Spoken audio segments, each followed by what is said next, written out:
ఎవరిని వస్తే 2 నిమిషాలు ఉండమని చెప్పు. రెడీనా?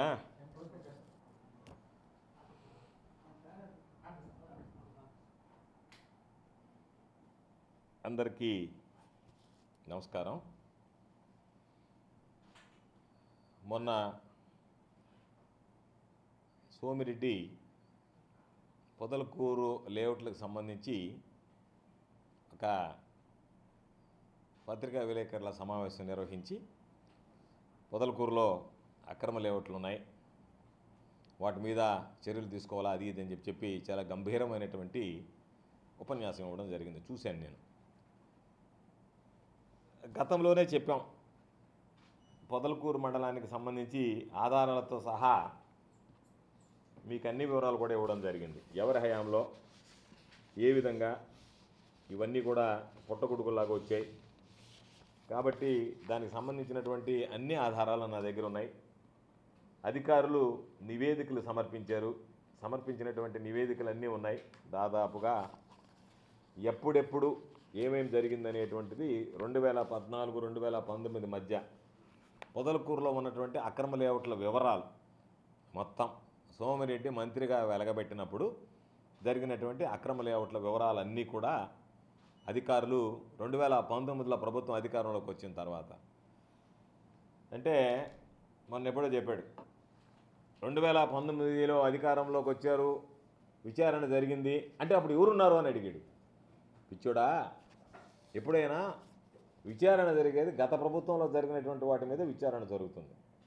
కాబట్టి 2019లో మా ప్రభుత్వం వచ్చిన తర్వాత గతంలో జరిగినటువంటి అక్రమాల మీద విచారణ జరిపి అధికారులు నివేదికిస్తే దానికి సంబంధించి స్పష్టమైనటువంటి ఆధారాలతో మీడియాకి చెప్పాం. మరొకసారి కూడా చెప్పేది, ఆ రోజు దానికి సంబంధించి మొత్తం 40 లేఅవుట్లు ఏదైతే ఉన్నాయో 40 లేఅవుట్లు కూడా అక్రమ లేఅవుట్ల కింద ఆ రోజు అధికారులు ధృవీకరించి వాటికి సంబంధించి 6,52,36,405 రూపాయలు పెనాల్టీ కూడా వేయడం జరిగింది. ఏ రోజు వేశారు పెనాల్టీ?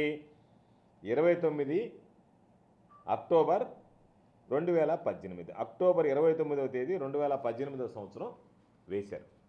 అప్పుడు తమరు మంత్రిగా వెలగబెడుతున్నటువంటి పరిస్థితి.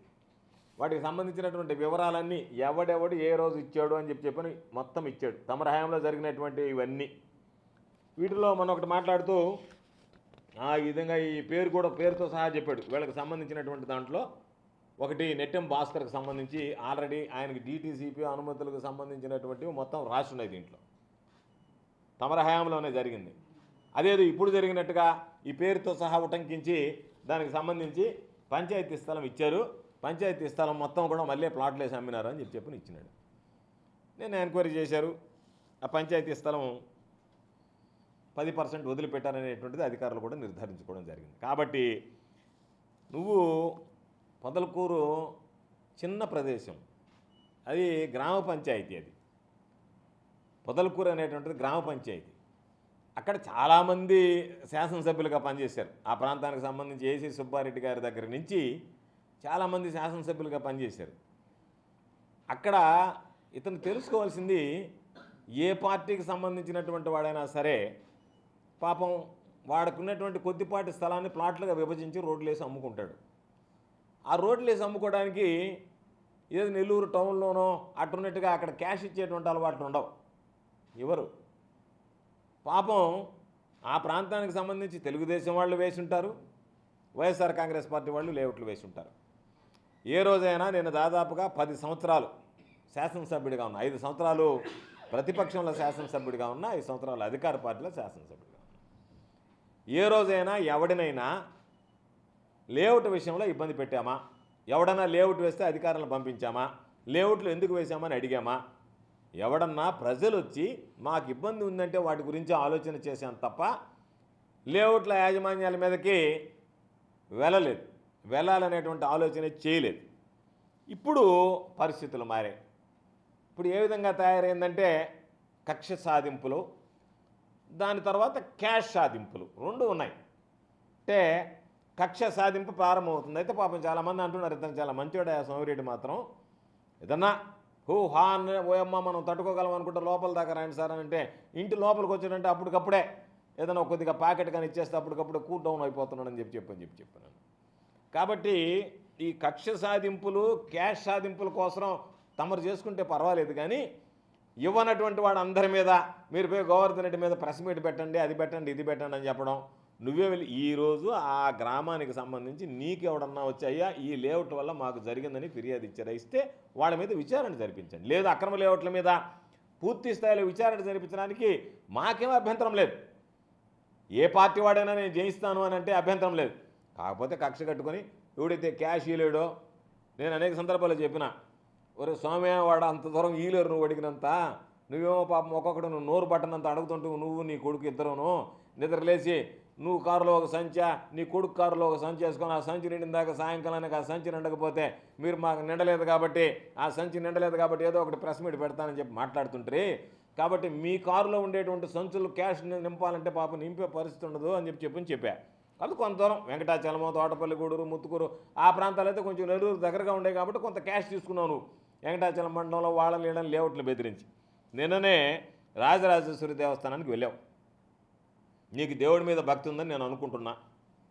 నువ్వు నిజంగా అవినీతికి పాల్పడి ఉండకపోతే నిన్న నువ్వు పోయినటువంటి రాజరాజేశ్వరి దేవస్థానం మీద, రాజరాజేశ్వరి అమ్మవారి మీద నేను కానీ నా కుటుంబ సభ్యులు కానీ మధ్యలో దళారిని పెట్టుకొని ₹1 ఇంతవరకు లేఅవుట్ల దగ్గర డబ్బులు తీసుకోలేదు. Number 1 point. నెంబర్ 2, పొదలకూరులో ఏదైతే స్వర్ణ లేఅవుట్ అని చెప్పి నువ్వు మాట్లాడుతున్నావో వాళ్ళతో నేను బేరసారాలు మా కుటుంబంలో నేను కానీ నా కొడుకు కానీ సాగించలేదు. నీకు కనుక చిత్తశుద్ధి ఉంటే, అంటే నువ్వు ఎంత అవినీతిపరుడివి, ఎంత నీతి మాలినటువంటి వాడివి అని చెప్పడానికే ఈరోజు ప్రత్యేకించి ఈ మాట చెప్తున్నా. గతంలో అనేక సందర్భాల్లో చెప్పా పారిపోయావు, నీకు సంబంధం లేదు, దేవుడిని నువ్వు పూజిస్తావు, కొలుస్తావు. నేను ₹1 కూడా ఈ 40 రోజుల లోపల అవినీతికి పాల్పడలేదు. కానీ లేదనుకుంటే ఒక టార్గెట్ పెట్టుకోనని చెప్పి, ఇదిగో 2 కోట్లు మించి నేను సంపాదించలేదు, కానీ అదేని చెప్పి 3 కోట్లు మించి నేను సంపాదించలేదు, ఎందుకంటే నువ్వు అవినీతిపరుడు అని తేలిపోయావు కాబట్టి ఏదైనా ఒక వ్యవహారం వచ్చినప్పుడు వాటికి సంబంధించినటువంటి దాంట్లో నీ పని నువ్వు కానీ నుడా అధికారులకు ఫోన్ చేసి నాకు తెలియకుండా మీరు ఒక్కడికి కూడా అనుమతులు ఇవ్వడానికి లేదు అని చెప్పిన ఆదేశాలు జారీ చేశాం.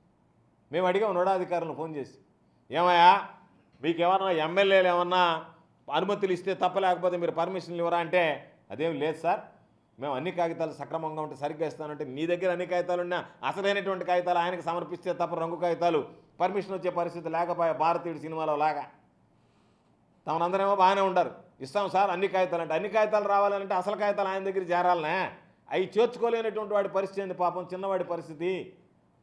కాబట్టి మీ దగ్గర అన్ని కాగితాలు ఉన్నా సోమిరెడ్డికి రంగు కాగితాలు చేరిస్తే తప్ప లేఅవుట్ పర్మిషన్ వచ్చేటువంటి పరిస్థితి లేదు.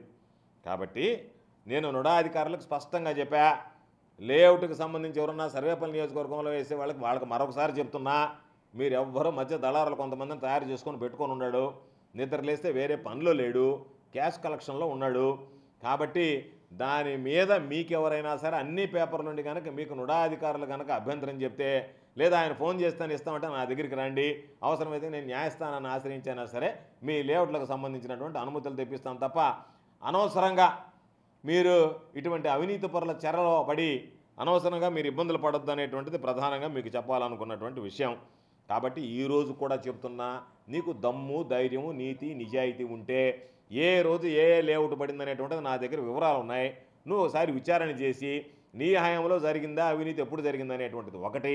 ఎప్పుడన్నా పొదలకూరులో నువ్వు తప్ప నీ ముందు పనిచేసినటువంటి ఏ శాసనసభ్యుడైనా సరే లేఅవుట్ల యజమానుల దగ్గర చేయి చాచి అడిగాడు. పొదలకూరు బస్టాండ్లో నిలబడితే కథలుగా చెప్పుకునేటువంటి పరిస్థితి ఏర్పడింది ఈరోజు తమరి బ్రతుకు తమరి పరిస్థితి.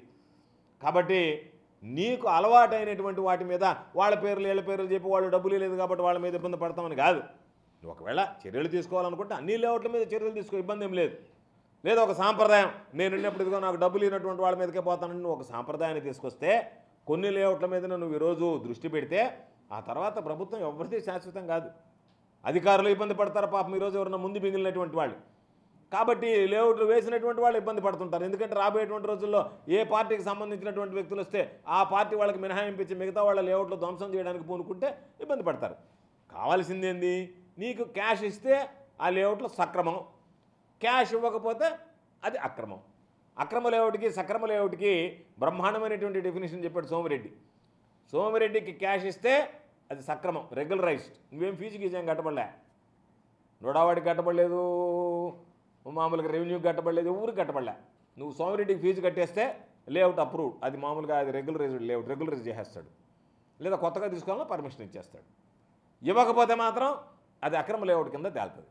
కాబట్టి అక్రమ లేఅవుట్కి సక్రమ లేఅవుట్లకి మధ్య డెఫినేషన్ సోమిరెడ్డికి సంబంధించాల్సినటువంటి పే చేయాల్సినటువంటి క్యాష్ని బట్టి ఆధారపడి ఉంటుంది. ఆ విధంగా ఒక మంచి డెఫినేషన్ తీసుకొచ్చాడు. కాబట్టి నువ్వు బుద్ధి జ్ఞానం ఉంటే, నువ్వు మనిషి జన్మే అయితే, నేను అనేక సందర్భాలు చెప్పా, నేను అట్టా ఇట్టాను కదా, నువ్వు విచారణ చెయ్యి. ఈరోజు అధికారం నీ చేతిలో ఉంది. ఎక్కడన్నా ఏదైనా అవినీతి జరిగిందంటే దానికి బాధ్యులు ఎవరో తేల్చు. ఎవడో పాపం దారిన పోయేవాళ్ళు వాడుకున్నటువంటి స్థలంలో 10 ప్లాట్లు వేస్తే వాడు డబ్బులు ఇకపోతే వాడి గురించి మాట్లాడేది, వీళ్ళు అది వదలలేదు ఇది వదలలేదు అని చెప్పి వాళ్ళ మీద పంపించి ఇబ్బంది పెట్టడం కాదు. నేను నీకు 2-3 సందర్భాలు చెప్పా. ఈ మధ్యనే ముత్తుకూరు సర్పంచ్ దగ్గర ఒక ప్రెస్ మీట్ పెట్టించి అంతా ఫోర్జరీ డాక్యుమెంట్లు అంతా పెట్టి వైఎస్ఆర్ కాంగ్రెస్ పార్టీ వాళ్ళు తీసుకున్నారు. గోవర్ధన్ రెడ్డి దగ్గరికి పోతే గోవర్ధన్ రెడ్డి దాని గురించి పెద్దగా పట్టించుకోలేదు, వాళ్ళు చెప్పినట్టుగా సంతకాలు పెట్టమన్నాడు అని చెప్పి మాట్లాడారు. అసలు నీకు అడ్మినిస్ట్రేషన్ మీద గ్రిప్ ఉంటే, పరిపాలన ఏ విధంగా జరుగుతుందో తెలిసి ఉంటే, నీకు క్యాష్ మీద ఉన్నటువంటి శ్రద్ధ మంత్రిగా ఉన్నప్పుడు లేకపోయా. నీ ప్రభుత్వంలోనే నువ్వు మంత్రిగా ఉన్నప్పుడే పంచాయతీలకు సంబంధించినటువంటి చెక్కుల సిస్టమ్ తీసేశారు, నీకు తెలియకపోయా. నువ్వు ఎంతసేపటికి క్యాష్ దొనుకునే పరిస్థితిలో ఉన్నావు తప్ప చెక్కు సంతకాలు ఆడని ఒక ఎన్ఆర్జీఎస్కి సంబంధించి కాంట్రాక్టర్ పనులు చేస్తారు, ఆ కాంట్రాక్టర్లు చెక్కులు ఇస్తారు. పంచాయతీకి సంబంధించి ఏంటి, ఫింగర్ ప్రింట్స్ వచ్చేసాయి. ఎవరైనా పంచాయతీ సర్పంచి ఎవరికైనా పేమెంట్ చేయాలంటే దేనికన్నా వేరే వాళ్ళు ఎవ్వరూ సంతకాలు పెట్టరు, సర్పంచే వేలిముద్ర వేస్తుంది. సర్పంచ్ వేలిముద్ర వేస్తే వాళ్ళ అకౌంట్లో డబ్బులు జమ అవుతాయి. చెక్కు సిస్టమ్ లేదు. ఫోర్జరీ సంతకాలు పెట్టించి నా చేత చెక్కులు ఇప్పించినారు అని చెప్పి మాట్లాడించావు. ఒకటి, నా దగ్గరికి ఒకసారి ఆ అమ్మాయి వస్తే నాకు గుర్తుంది, నేనేం చెప్పానంటే, చదువుకున్నటువంటి అమ్మాయివి నువ్వు తీర్మానం కూడా మీ పంచాయతీ సెక్రటరీ కాకుండా నువ్వే రాయమ్మా, ఎస్టీ మహిళవు నువ్వు అని చెప్పా. బహుశా నాకు తెలిసినంతవరకు ఆ అమ్మాయి నేనే రాస్తాను సార్ అనింది. ఆ తర్వాత నేను ఒకసారి ఆ అమ్మాయిని వాకప్ చేసిన, తీర్మానాలు నువ్వే రాస్తున్నావు అంటే నేనే రాస్తున్నాను సార్ అని చెప్పింది. ఆ అమ్మాయి చేత్తోనే తీర్మానాలు రాయమని చెప్పిన. బహుశా నాకు తెలిసినంతవరకు ఆ అమ్మాయి ఒకసారి ధృవీకరించింది కాబట్టి ఆ అమ్మాయి తీర్మానం కూడా చేత్తో రాసి ఉంటుందని నేను అనుకుంటున్నా.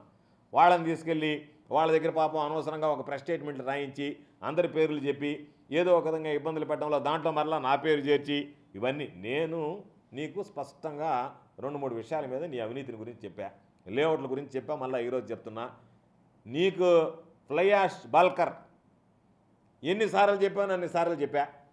నెలకి ₹1,00,000 నువ్వు దండుతున్నావా లేదా?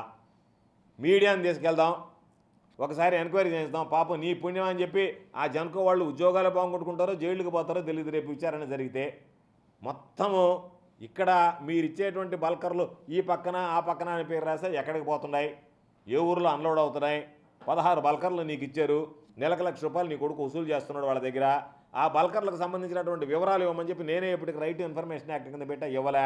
కానీ వాస్తవాలు తెలియకుండా బాబు పాపం మీరు అందరూ కలలు కంటున్నారు. ఏమనంటే ఏదో బల్కరు ఫ్లై యాష్ అని ఇస్తున్నాను. బల్కర్ ఓపెన్ చేసి డౌన్లోడ్ చేయాలంటే సిస్టమ్ ఉండాలిరా స్వామి. పాపం నీకు అది నీకు నీ కొడుకు తెలిసినట్లేదు. రేపు పలానా నోడుకని రాస్తే వాడి దగ్గర ఎక్విప్మెంట్ లేకపోతే అది ఎక్కడికి పోయినట్లు లెక్క బల్కర్. కాబట్టి నువ్వు ఫ్లై యాష్ బల్కర్లకు సంబంధించి తమరు ఎమ్మకొట్టుడు కొడుతున్నారంటే మాట్లాడడం లేదు. నేను చెప్పా, ఇసుకను గురించి నువ్వు మాట్లాడావు. నేనున్నప్పుడు సర్వేపల్లి నియోజకవర్గానికి సంబంధించి ఎడారిగా మారిపోతుంది, గ్రౌండ్ వాటర్ దెబ్బతింటుందని చెప్పి ఇసుక జోలికి రానికుండా చేశా. ఎవరిని నేను పోవడం కాదు, ఇసుక జోలికి రానికుండా చేశా. తమరు 40 రోజుల్లోనే ఏదో చెప్పినట్టుగా 47 రోజులు అన్నట్టుగా సినిమాలో లాగా తమరు 40 రోజుల్లోనే ఆ ఇసుక ఏదైతే అక్కడ గ్రౌండ్ వాటర్ దెబ్బతింటున్నామో దానికే ఎసరు పెట్టారు. ఇరిగేషన్ వాళ్ళు నానా మాటలు మాట్లాడి మీరు రిపోర్టులు రాస్తారా లేదా, మీరు పర్మిషన్ ఇస్తారా లేదా నా దోపిడీకి అని చెప్పి దానికి సంబంధించినటువంటి ఉత్తర్వులు వచ్చిన వెంటనే ఆ వివరాలన్నీ కూడా మీడియా ముందు చెప్పడానికి సిద్ధంగా ఉన్నాం. కాబట్టి అన్ని రకాల దోపిడీకి పాల్పడుతూ ఈ రాష్ట్రంలో బహుశా నువ్వు అనుకుంటున్నట్టుకుండావు ఇంకా నాకు ఇది చివరి అవకాశం, ఇంకా నేను పోటీ చేసేది లేదు, నాకు టికెట్ ఇచ్చేది లేదు, ఇచ్చినా నేను గెలిచేది లేదు, కాబట్టి ఎందుకు దొరికిన దగ్గరికి దోచుకుని పోయి శేష జీవితం హ్యాపీగా గడిపితే పోద్దనేటువంటి ఆలోచనకు వచ్చినట్టుకుండావు. కానీ నువ్వు ప్రారంభించావు. అందులో భాగంగా ఆ దోపిడీకి మమ్మల్ని ఉపయోగించుకోబాక అని మేము కోరుకునేది. అది ఎవడో చెప్పాడు, పొదలకూరు పిల్లకాయలు వచ్చి చెప్తే ఆ పిల్లడు నవ్వు వచ్చింది. అన్నా ఇతను కొడుకు వీళ్ళిద్దరు ఆడిన ఎప్పుడో పోయిన జన్మలో జ్యూస్ కంపెనీలో పనిచేసినట్టుకుంటారు, ఎన్ని రకాలుగా జ్యూస్ పిండొచ్చో వాళ్ళు పిండేటప్పుడు వీడు కొడుకు సహాయకుడు ఉంటాడు, ఈయన ఓనర్ ఉండేట్టుకున్నాడు. వీళ్ళిద్దరూ జ్యూస్ అనేటువంటిది ఇన్ని రకాలుగా పిండగలమో అన్ని రకాలుగా పిండడానికి ప్రయత్నం చేస్తున్నారు. మా దగ్గర మేము పోయినమైనని చెప్పారు. అంత సిగ్గుమాలినటువంటి బ్రతుకు బ్రతికేటువంటి నువ్వు ఆ సిగ్గుమాలిన బ్రతుకు బ్రతికే బదులు మిగతా వాళ్ళ దగ్గర అవినీతికి పాల్పడే బదులు నువ్వు చాలా చెప్పావు నా గురించి. ఈరోజు నీకు అధికారం చేతిలో ఉంది, నేను పదే చెప్తున్నా. నీకు దమ్ము ధైర్యం ఉంటే వాటి మీద విచారణ జరిపించు. మా పాత్ర ఎందుది? నీలాంటి అవినీతి పరులాగా అందరూ ఉంటారని చెప్పి మమ్మల్ని అవినీతి పరులుగా సృష్టించడానికి ఒక ప్రయత్నం చేసావు తప్ప మరొకటి కాదు. కాబట్టి ఇప్పటికైనా బుద్ధి తెచ్చుకొని నువ్వు నీ దందాలు వసూలు చేసుకోవచ్చు. దానికి సంబంధించినటువంటి దాంట్లో ఇక్కడ అక్రమ లేఅవుట్లు వచ్చినాయి, ఇక్కడ వైఎస్ఆర్ కాంగ్రెస్ పార్టీలో పుట్టలుగా వచ్చినాయి. నీ బ్రతుకు అంతా నా చేతుల్లో ఉంది. నేను ఇప్పటికే దీనికి సంబంధించి మీడియాకి ఇచ్చా. ఫోన్ చేసి అధికారులు బెదిరిస్తే వెట్టబోయింది గవర్నర్ చేతికంటే వాళ్ళు వీళ్ళు చేసింది. నేను మంత్రిగా పనిచేసినటువంటి వాడిని, ఈ ఫైల్ అంతా మొత్తం క్షుణ్ణంగా చూసినటువంటి వాడిని, ఎవరెవరు దీంట్లో ఉండారో చూసి లాస్ట్కు పాపం పంచాయతీ కార్యదర్శుల మీద యాక్షన్ తీసుకోమని రాస్తే వాళ్ళ మీద ఎందుకంటే వాళ్ళ కడుపులు కొట్టడం అధికారులకు సంబంధించి చేసినటువంటి వాళ్ళందరూ చేసుకొని సంపాదించుకోకపోతే వాళ్ళని కడుపు కొట్టడం దేనికని చెప్పి ఆ రోజు అడ్డుకున్నటువంటి వాడిని నేను జిల్లా కలెక్టర్గా శేషగిరి బాబు ఉన్నప్పుడు. శేషగిరి బాబు ముందు తమర హయాంలోనే వస్తే ఎవడో ఒకడో బీజేపీకి సంబంధించినటువంటి పార్టీకి సంబంధించినటువంటి వాడు కాగితం పెడితే దాని మీద కలెక్టర్ విచారణ జరిపిస్తే స్పందన పిటిషన్ వస్తే గ్రీవెన్స్లో ఆ రోజు దానికి సంబంధించి ఆ గ్రీవెన్స్లో జరిగినటువంటి దాంట్లో పుంకాలుగా బయటపడ్డాయి. అప్పుడు చెప్పారు విజిలెన్స్ కమిటీలో ఈ విధంగా విజిలెన్స్ విచారణ కూడా జరిగింది. వీటికి 2018లో వాళ్ళు 6 కోట్ల రూపాయల వరకు డబ్బులు కట్టాలని ఇచ్చారు, సోమిరెడ్డి గారు అడ్డుపడ్డారు అనేటువంటి అన్ని విషయాలు వెలుగు చూసాయి. కాబట్టి నీ బ్రతుకంతా ఏందనేటువంటిది మొత్తం రికార్డెడ్గా ఉంటే వీటన్నిటిని పక్కన పెట్టుకొని నువ్వు ఏమీ లేనట్టుగా ఏదో అయిపోయినట్టుగా నువ్వు వాటికి సంబంధించినటువంటి దాంట్లో పాపం డబ్బులు దండుకునేటువంటి పనిలో బిజీగా ఉన్నట్టుండవు. కాబట్టి నువ్వు మా జోలికి రాబాక. వస్తే గబ్బు పట్టిపోతావు, భ్రష్టు పట్టిపోతావు. ఎందుకంటే నీ బ్రతుకు అనేటువంటిది మా అరిచేతిలో ఉంది. మొత్తం నీ బ్రతుకంతా ఇప్పి చూపించగలం, ఎలాంటి బ్రతుకు బతికావు, నువ్వు ఎలాంటి బ్రతుకు బ్రతుకుతున్నావు అనేటువంటిది. కాబట్టి నువ్వు ఒక మనిషి జన్మ, నీది ఒక బ్రతుకు కింద లెక్కేయటం లేదు. కాబట్టి నువ్వేదో మేము నిన్ను నీది బ్రతుకు కింద లెక్కేయటం లేదు, నిన్ను ఒక మనిషి కింద లెక్కేయటం లేదు. అవినీతి రూపంలో ఉండేటువంటి అవినీతికి గడ్డం తగిలిస్తే ఎటువంటిది అనే దానికి నువ్వు ఉదాహరణ నెల్లూరు జిల్లాలో. కాబట్టి ఎవరు ఈ రాష్ట్రంలోనే మిగతా వాళ్ళందరూ పాపం మీద కష్టపడి పనిచేస్తున్నారు కానీ దోపిడీలో బహుశా అంటే నెంబర్ 1 ప్లేస్ చంద్రబాబు నాయుడు ర్యాంకులు ఇస్తున్నా అంట. మంత్రివర్గంలో వీడికి ర్యాంకు, పనిచేసే వాళ్ళ వీళ్ళకి ర్యాంకును మొనగుడిచ్చాడంట. అట్టుగా ఇస్తే అవినీతిలో మాత్రం నెంబర్ 1 ర్యాంక్ సర్వేపల్లికి సాధించి పెడతాం. నెంబర్ 1 ర్యాంక్ దేంటనే సరే సాధించడంలో ఈ రాష్ట్రంలోనే బహుశా దేశం స్థాయిలో కూడా ఉండేటువంటి వాళ్ళు అరుదైనటువంటి అవకాశం. దీంట్లో నెంబర్ 1 ర్యాంక్ సంపాదించి పెట్టగలరు. దేంట్లో నిద్ర లేస్తే బేరసారాల తప్ప పిలవడం, రూమ్లోకి పిలవడం, ఏంది నీ సంగతి చెప్పు, నేను కనపడలేదా పోయిన ప్రభుత్వంలో, తమరు ఇప్పుడు ఎంత ఇస్తున్నారో చెప్పండి అని చెప్పి నీ క్యాష్ కలెక్షన్ తప్ప నీ బ్రతుక్కి ఇదిగో ఈ పని చేసే నీ 40 రోజులు అనేటువంటిది ఏదన్నా ఉందా? కాబట్టి ఎప్పుడన్నా మాట్లాడేటప్పుడు కొంచెం ఉచ్చి నీచాలు ఆలోచన చేసి మాట్లాడు. నువ్వు మాట్లాడితే 100 సమాధానాలు చెప్పగలం. నీలాంటి అవినీతిపరుడు, నీలాంటి అక్రమార్కుడు బహుశా అరుదుగా ఉంటాడు. అందుకని అనేక సందర్భాలు మరలా చెప్తున్నా, ఇక మీదటైనా నువ్వు బుద్ధి తెచ్చుకొని ఏదైనా ఒకటి వచ్చేటప్పుడు ఆలోచన చేసి మాట్లాడితే బాగుంటుంది తప్ప ఏదో బురద తల్లించాలనో లేదా ఏదో నువ్వు అనేక రకాలైనవి చెప్పావు కదా, వాటి మీద విచారణ జరిపించి నువ్వేదో నిగ్గు తేల్చు. అప్పుడు నీ ముందు నీ గురించి మాట్లాడు. లేదు నేను దేవుడు సాక్షిగా, రాజరాజేశ్వరమ్మ సాక్షిగా, నా బిడ్డలు అందరం కలిసి, నా కుటుంబం అంతా కలిసి చెప్తున్నా, నేను ₹1 తాకలేదు ఈ 40 రోజుల్లో. గతంలో తీసేయి, గతం వద్దు. ఈ 40 రోజుల్లో నేనేమి తాకలేదు అనేటువంటి మాట అని చెప్పు, నీ నోటుకుండా వస్తుందేమో. అదేమిటి నేను ఎందుకు చేయాలా? ఇప్పుడు నేను అడిగిన బల్కర్ మీద ఏమన్నా మాట్లాడుతున్నావా?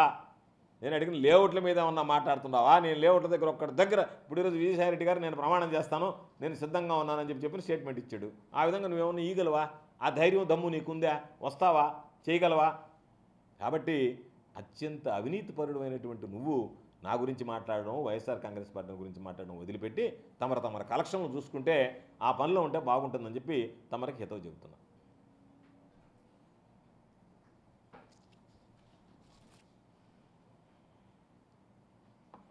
పోయినసారి ఇచ్చినాయి మీ దగ్గర ఉండే